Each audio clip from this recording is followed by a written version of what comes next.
Hello everyone. The word of God in Jeremiah chapter 29 verse 11 to 14, the Bible says, "For I know the thoughts that I think toward you, says the Lord, thoughts of peace and not of evil, to give you a future and a hope. Then you will call upon me and go and pray to me, and I will listen to you, and you will seek me and find me.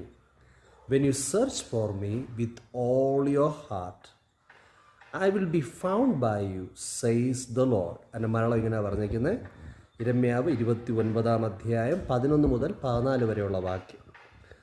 നിങ്ങൾ പ്രത്യാശിക്കുന്ന ശുഭഭാവി വരുവാൻ തക്കവണ്ണം ഞാൻ നിങ്ങളെക്കുറിച്ച് നിരൂപിക്കുന്ന നിരൂപണങ്ങൾ ഇന്നവയെന്ന് ഞാൻ അറിയുന്നു.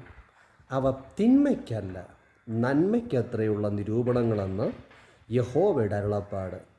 നിങ്ങൾ എന്നോട് അപേക്ഷിച്ച് എൻ്റെ സന്നിധിയിൽ വന്ന് പ്രാർത്ഥിക്കുകയും ഞാൻ നിങ്ങളുടെ പ്രാർത്ഥന കേൾക്കുകയും ചെയ്യും. നിങ്ങൾ എന്നെ അന്വേഷിക്കും. പൂർണ്ണ ഹൃദയത്തോടെ അന്വേഷിക്കുമ്പോൾ നിങ്ങൾ എന്നെ കണ്ടെത്തും. നിങ്ങൾ എന്നെ കണ്ടെത്തുവാൻ ഞാൻ ഇടയാക്കുമെന്ന് യഹോവയുടെ അരുളപ്പാട്.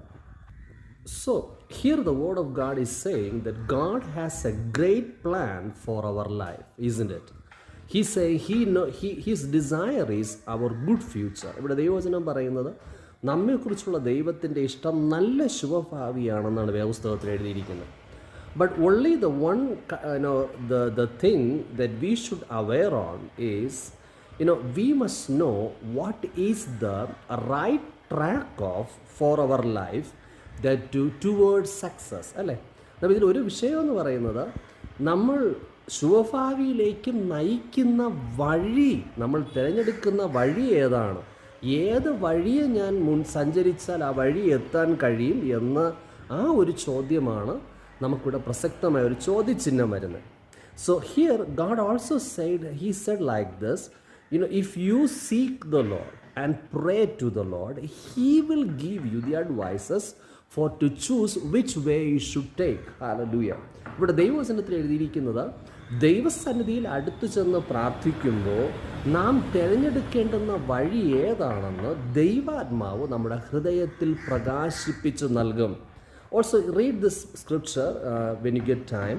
Isaiah chapter 55 verse 8 and 9. Isaiah 55, 8 and 9. Okay? യെശയ്യാ 55 8, 9 വാക്യം ദയവായി നിങ്ങൾ സമയം കിട്ടുമ്പോൾ നോക്കുക. There also it very clearly says, but when you be with the Lord, he will guide you, he will advise you, he will remove